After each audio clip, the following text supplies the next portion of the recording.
Welcome you students to chemistry class. In previous class we have discussed about Dalton's theory, Dalton's atomic theory and its limitations, and in this class we will be discussing about the laws of chemical combinations. So here we will study about 5 basic laws of chemical combinations that are in syllabus. The first one is law of conservation of mass and law of constant composition, and along with law of multiple proportions, and thereafter we will study about law of reciprocal proportions, and finally we will study about Gay-Lussac's law of combining volumes.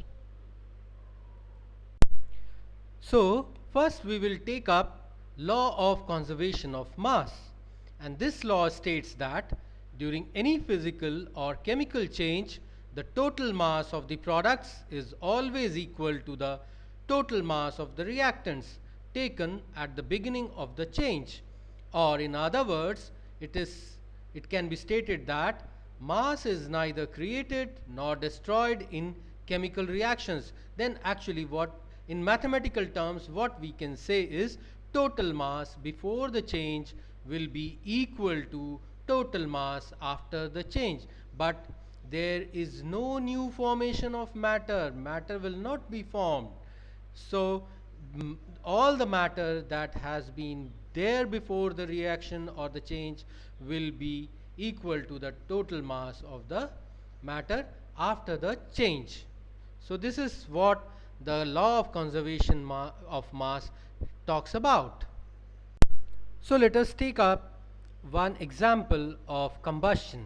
So it all of you know that carbon burns with oxygen to form carbon dioxide.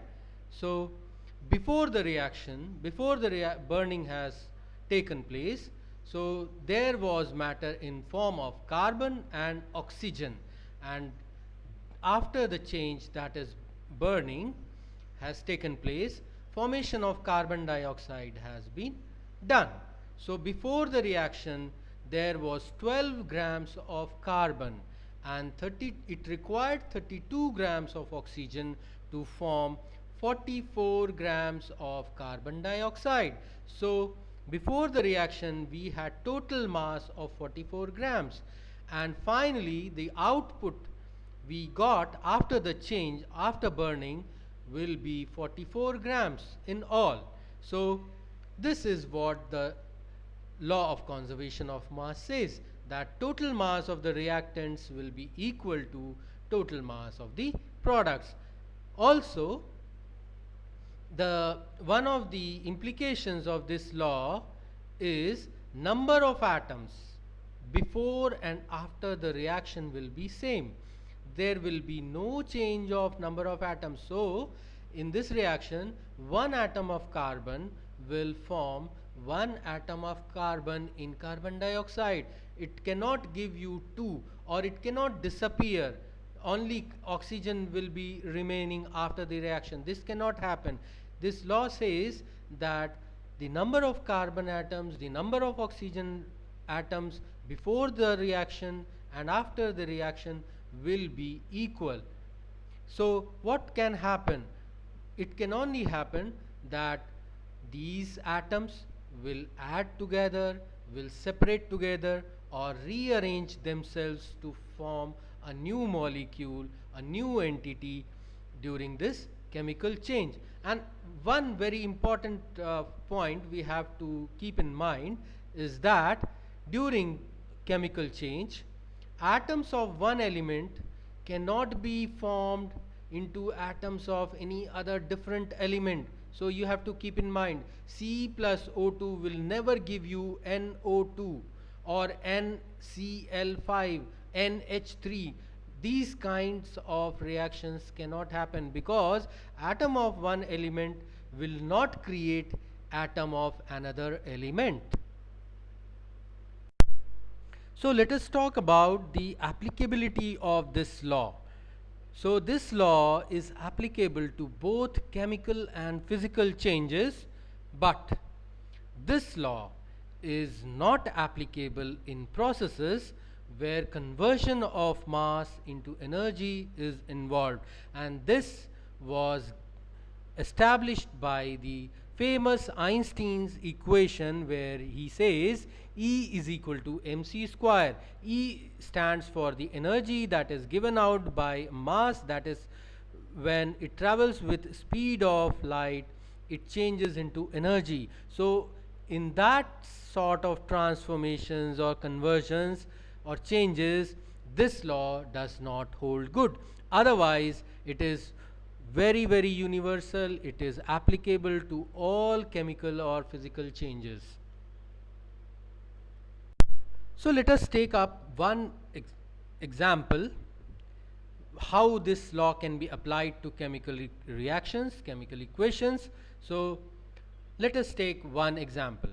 If on heating 10 grams of calcium carbonate produces 4.4 grams of carbon dioxide and 5.6 grams of calcium oxide. So show that these observations are in agreement with the law of conservation of mass.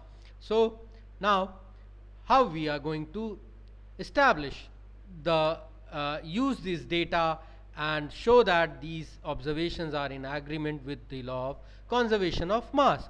So let us first write the equation. So calcium carbonate gives you CO2 plus CaO, and you have to look for first that your reaction must be balanced in all respects. You keep in mind that we have talked about that the number of atoms before reaction should be equal to number of atoms after the reaction of each element.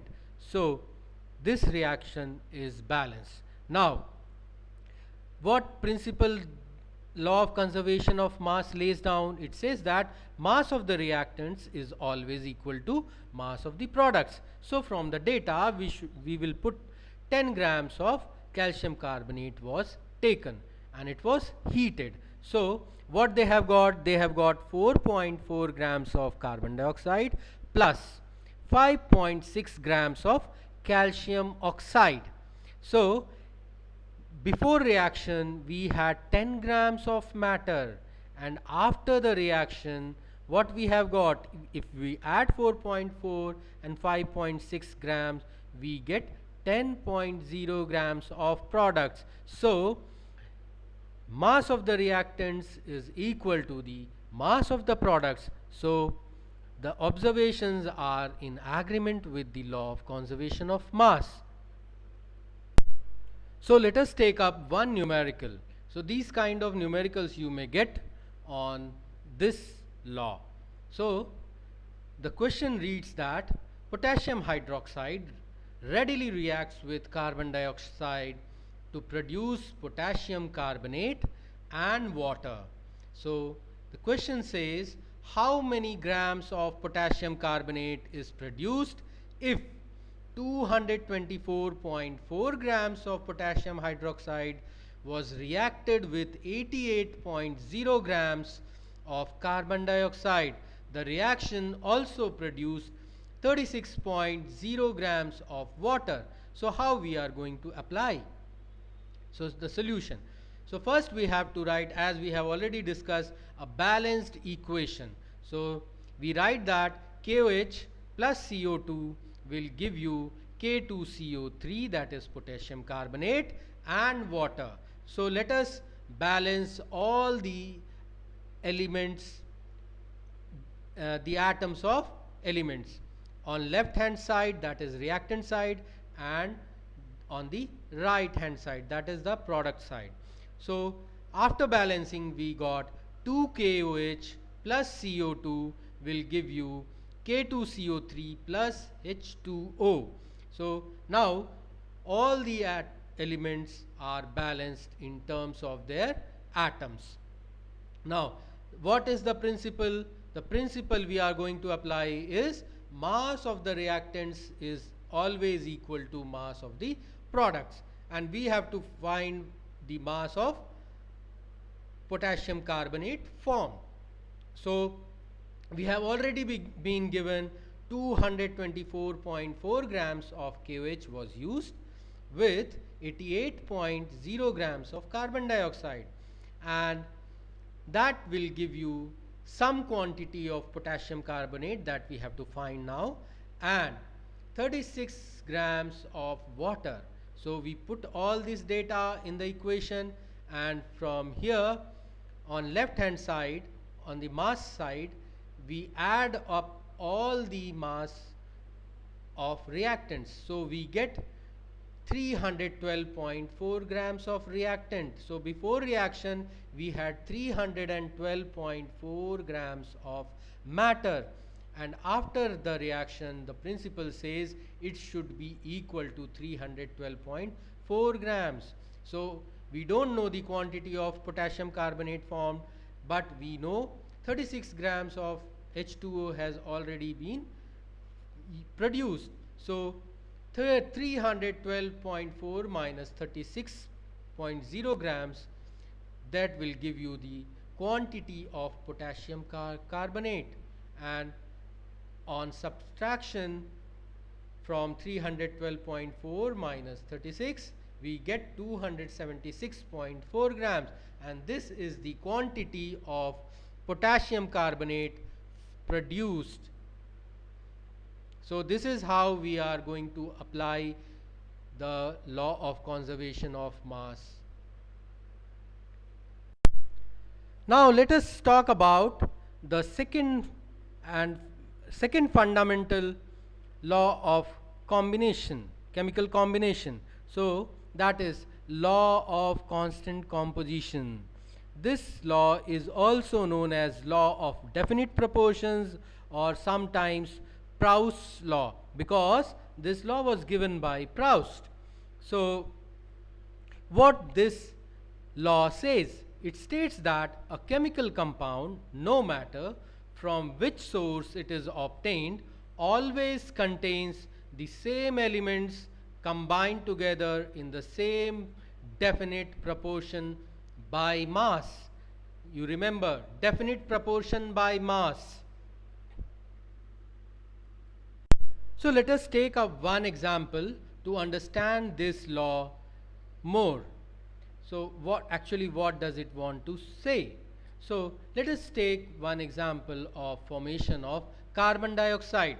So carbon dioxide can be obtained by different methods such as burning of carbon, heating of limestone, applying dilute HCl to marble pieces. So we are just talking about three methods of formation of carbon dioxide. So how we can apply this law of definite proportions to carbon dioxide? So it says that no matter how you prepare carbon dioxide, whatever method you can use to make carbon dioxide, but each sample of carbon dioxide will contain carbon and oxygen in a ratio of 3:8 by mass. 3:8 by mass, not in the number 1:2 of atoms. It is 3:8 ratio by mass. So we should not confuse. All these laws except Gay-Lussac's law are talking about proportions by mass. Okay, so each sample of carbon dioxide, no matter from where it comes, how you prepare, from which source you are getting, will always contain carbon and oxygen in a ratio of 3:8 by mass. So how we are going to find the ratio of mass in carbon dioxide? Carbon is to oxygen. So mass of carbon in carbon dioxide is 12 grams. Mass of oxygen in carbon dioxide is 2 into 16, that is 32 grams. So you find the simple ratio, it will come out to 3:8. So again let us question, can we apply law of constant proportions everywhere? No. There are some exceptions to this law, and one of them is non-stoichiometric compounds. So non-stoichiometric compounds may have varying compositions of elements between samples. For example, woostite. This is an oxide of iron with chemical formula FeO, but the ratio of iron and oxygen atoms can range from 0.83 is to 1 to 0.95 is to 1, and the reason is their crystallographic arrangement. Okay, so we will not get into all those details, but you have one example of woostite. Now you can simply quote one example as woostite, an oxide of iron. So non-stoichiometric compounds do not, they are exceptions of this law. And another case is samples where a compound of a same compound can have different isotopic compositions, like H2O and D2O. Both are having the same formula. Oxygen combines with two atoms of hydrogen, but in the first case, that is water, H2O, normal water, is protium, H1 isotope, has combined with oxygen, and in heavy water, that is D2O, deuterium oxide, heavy water is known as deuterium oxide. So here the deuterium isotope of hydrogen combines with oxygen. So here these their masses, because protium and deuterium, they differ in masses, so their ratio will get changed, and that is why this is also an exception of law of constant proportions. And another exception to this law is natural polymers. Natural polymers can vary in their compositions, so their different samples can show different mass proportions. So these are some exceptions to the law of constant proportions. So let us take up one numerical based on law of constant proportion. So this question says that the common salt was obtained from two different sources. In one sample, the percentage of chlorine was found to be 60.75%, 60.75%, and in the second sample, 3.888 grams of chlorine was present in 6.4 grams of salt. So you have to show that these data are in accordance to the law of constant proportion. So how we are going to establish this?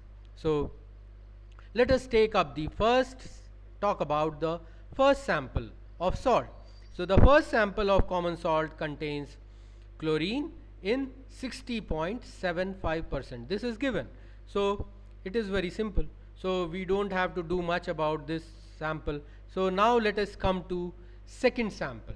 So it says that 6.4 gram of salt contains chlorine is equal to 3.888 grams. So 6.4 grams of salt contains 3.888 grams of chlorine. So therefore we can find out the percentage of chlorine in this salt sample. So how we are going to find?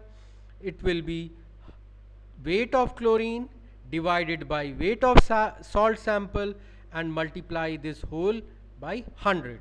This is how we are finding percentage. So we just simply put that. So weight of chlorine we have been given 3.888, and that is going to be divided by weight of salt sample, that is 6.4.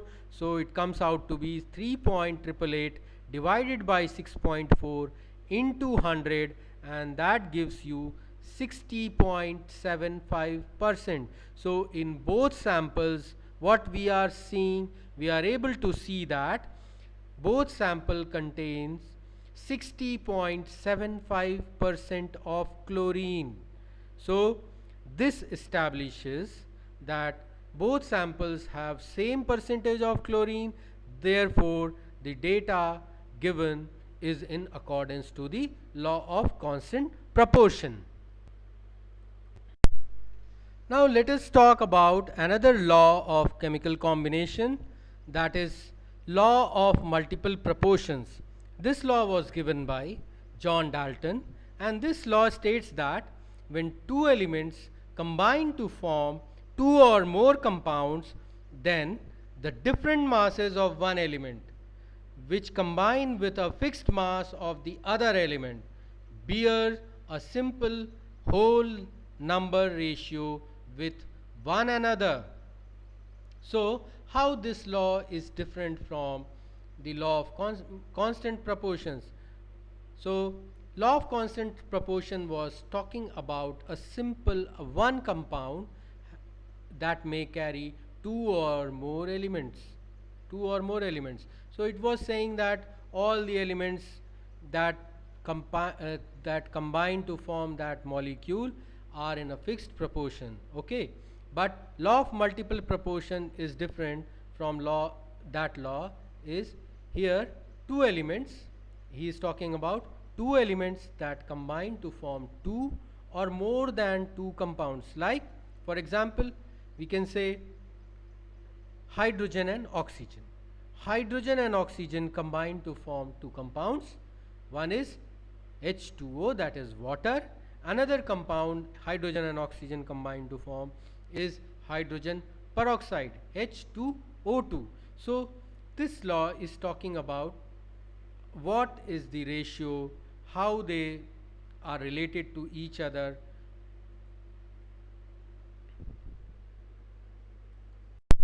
Now let us understand this law in more details. So actually this law is talking about two elements that combine to form two or more than two compounds. So let us take one example of carbon and oxygen. So carbon and oxygen, both there are two elements, one is carbon, another is oxygen. Okay, so these two combine to give two compounds. One is carbon monoxide, known as CO, carbon monoxide, and another compound is known as carbon dioxide, CO2.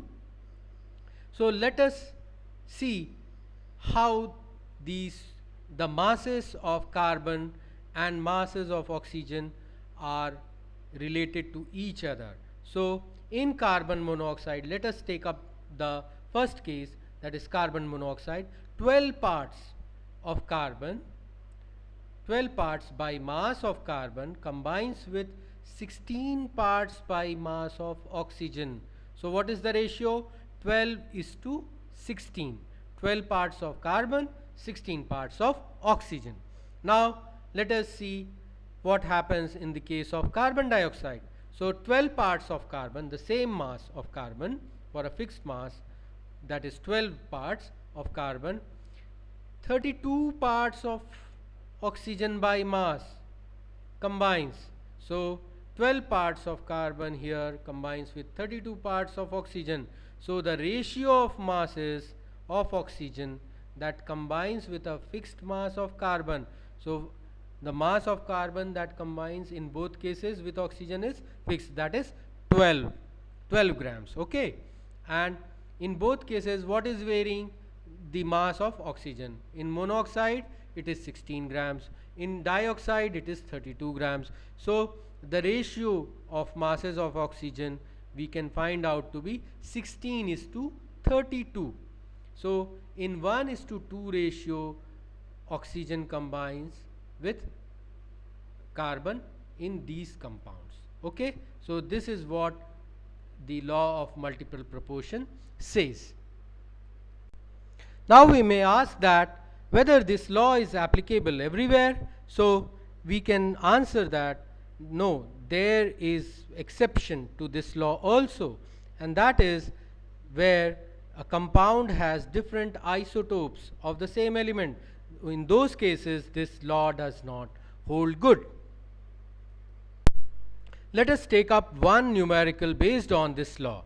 So this numerical says that hydrogen and oxygen are known to form two compounds the hydrogen content in one of the compounds is 5.93%, and in the case of the other compound it is 11.2%.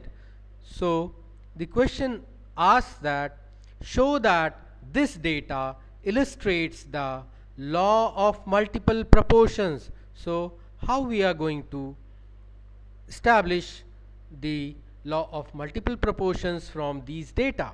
So let us take the first compound where hydrogen is present in 5.93%. So because we know that the compound is containing only two elements, and that are hydrogen and oxygen. So if I know that hydrogen is present in 5.93%, so what is the percentage of oxygen? So what we can do? Simply 100 minus 5.93. 100 minus the percentage of hydrogen will give us the percentage of oxygen. So that comes out to be 94.07%. So now we have got the percentage of hydrogen as well as oxygen. So now we have to calculate the number of parts of oxygen that combines with one part of mass of hydrogen. So how we are going to calculate? So simply divide 94 number of parts of oxygen divided by number of parts of hydrogen by mass. So we know that 94.07 parts of oxygen by mass divided by 5.93 parts by mass of hydrogen. So that comes out to be 15.86 parts. So this means that one part of hydrogen by mass combines with 15.86 parts of oxygen by mass.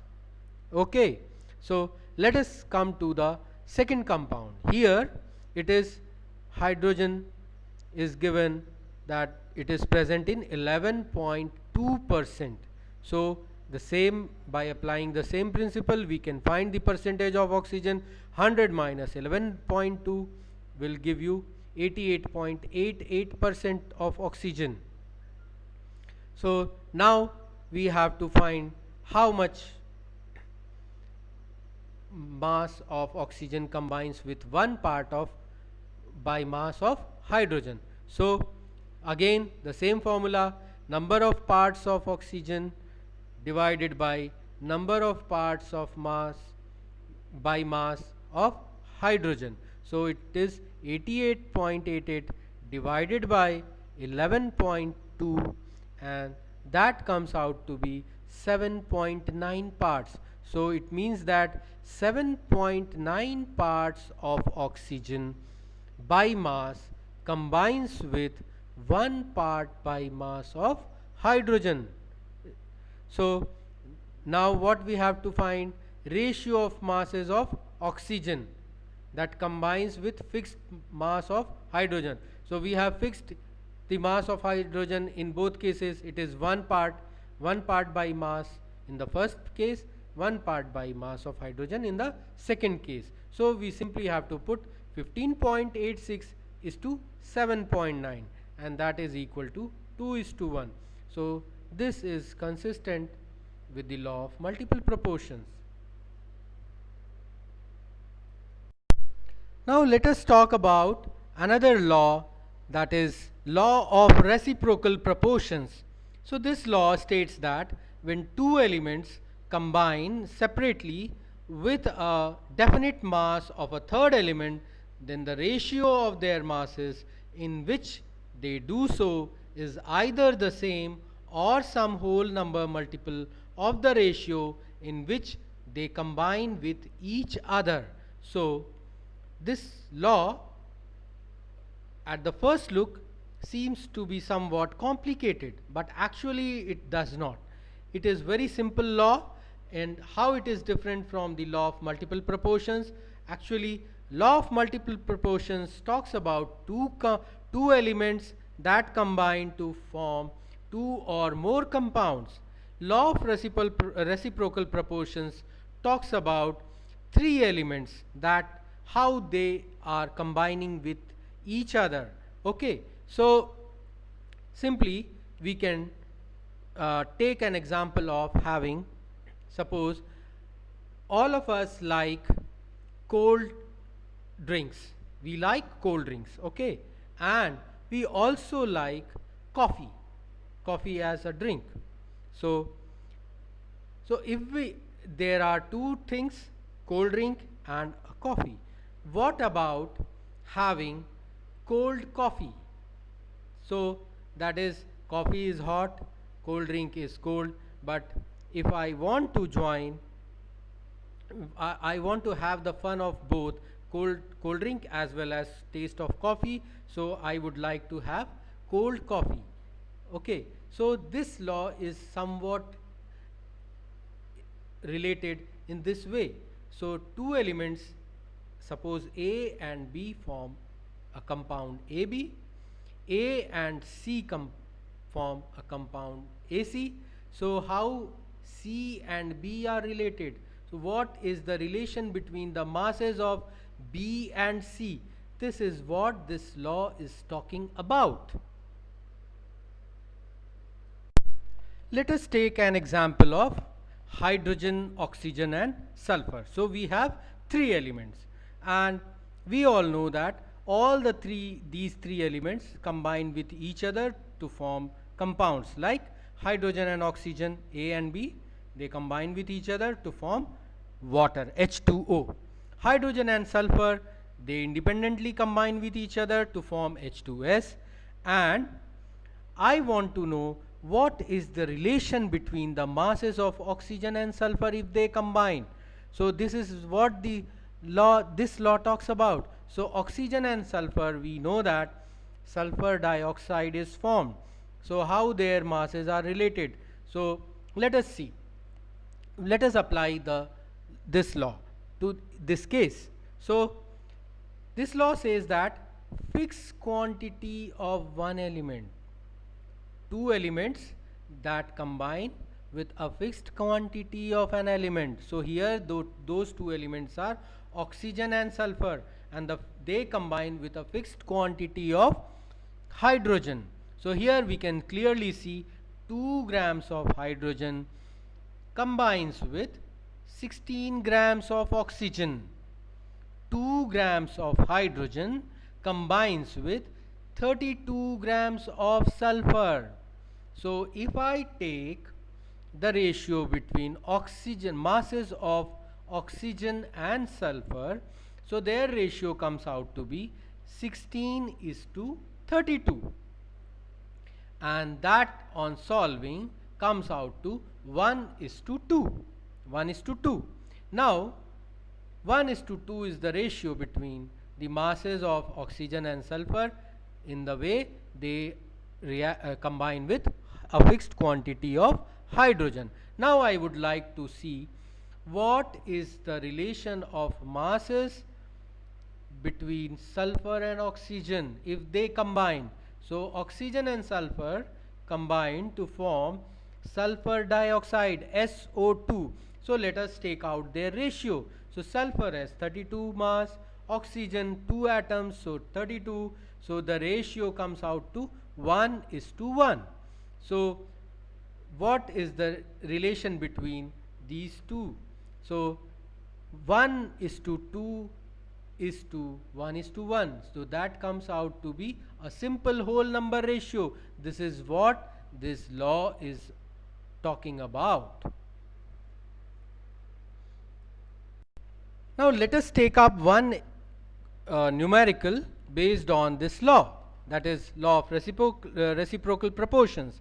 So the question is copper sulfide contains 66.5% copper, copper oxide contains 79.9% copper, and sulfur trioxide contains 40% sulfur. Show that the data illustrates the law of reciprocal proportions. So how we are going to establish the this data with law of reciprocal proportions. So let us take the case of copper sulfide. So as it says 66.5% of copper is there. That means 66.5 can be converted as grams. So 66.5 gram of copper combines with sulfur, that we can make out 100 minus 66.5, that will give you 33.5 grams. So 66.5 grams of copper combines with 33.5 grams of sulfur. So 1 gram of copper combines with how many grams of sulfur? So that comes out to be 0.5 grams of sulfur. So that we have calculated in case of copper sulfide. Now let us take the case of copper oxide. So here it is given 79.9% of copper is present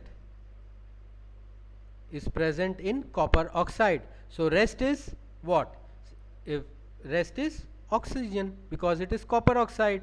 So 100 minus 79.9, that gives you 20.1 grams. So 100 grams of copper oxide contains 79.9 grams of copper, 20.1 grams of oxygen, and that from this relation we can find out 1 gram of copper combines with how many grams of oxygen, and that we can calculate to be 0.25 grams of oxygen. So 1 gram of copper combines with 0.25 grams of oxygen. So the ratio of masses of sulfur and oxygen, how they are related? So they can combine with fixed mass of copper, that is 1 gram is 0.5 is to 0.25, or it is 2 is to 1. Now let us see what happens, what is the ratio of oxygen and sulfur in case of sulfur trioxide. So mass of sulfur is 40 grams, mass of oxygen we can find out 100 minus 40, that is 60 grams. So the ratio of masses of sulfur and oxygen is 40 is to 60, that is 2 is to 3, and now we can compare 2 is to 1 is to 2 is to 3, that comes out to be 3 is to 1, and this is a simple whole number ratio, and this is what law of reciprocal proportion says.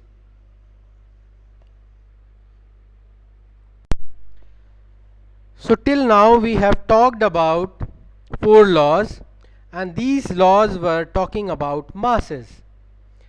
Now we are talking about another law, and that is not concerned about masses but volumes, and this is known as Gay-Lussac's law of combining volumes. And what this law states? This law says that when two or more gases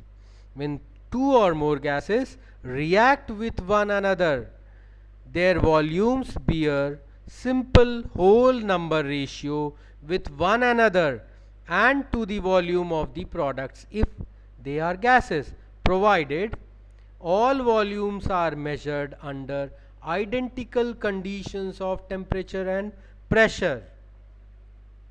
So this is what Gay-Lussac's law of combining volumes says. So let us understand this law in detail. So what actually this law says is, when a gas A combines with another gas B to give another gas C at constant temperature and pressure, that is under identical conditions of temperature and pressure, then what happens? The ratio of volumes of these gases bear simple whole number ratio. This is all this law is talking about. So let us take this example. One gas A reacts at the same temperature and pressure with gas B and forms a gas C at this same conditions, that is same temperature and pressure. So if I know the volumes of these three gases, so let the volume of gas A was X, volume of B gas was Y before reaction, and after reaction we got a single product C that was gaseous and it had a volume of Z. So the volumes, these three volumes bear a simple ratio.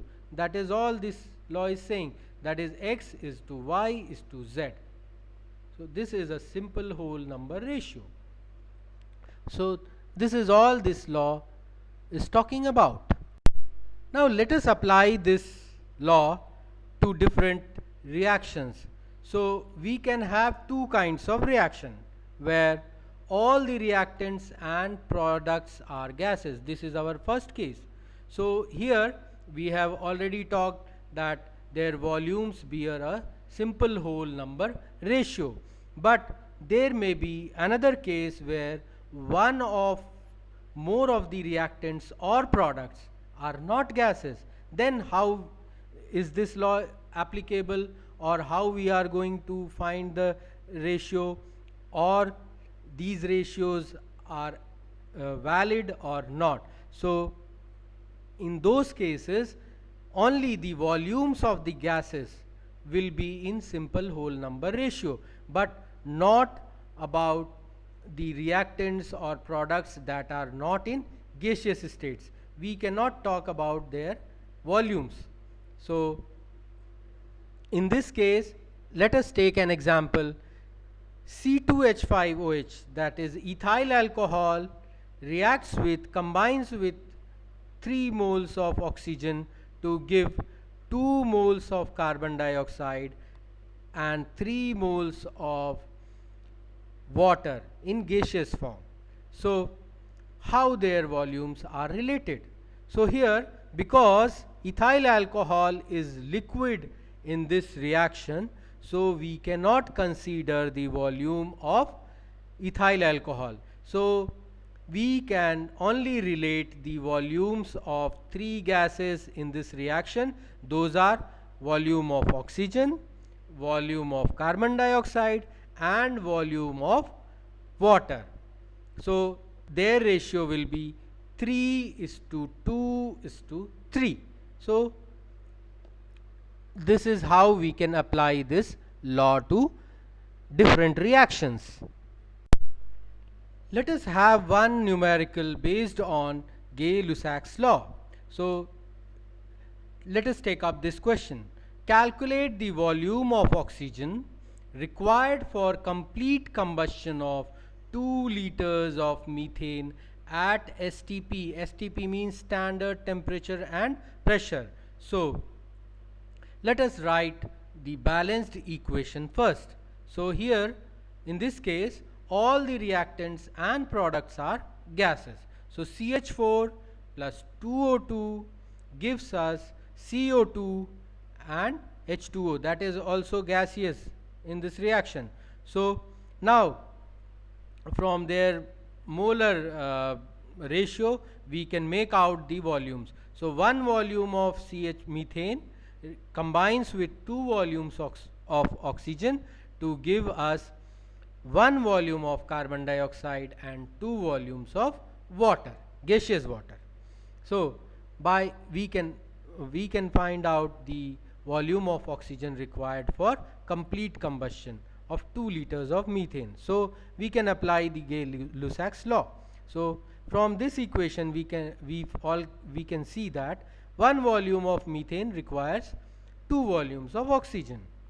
So therefore, because we have 2 liters of methane, so 2 into 2 liters of oxygen is required. So that comes out to 4 liters of oxygen. So that's all. Thank you.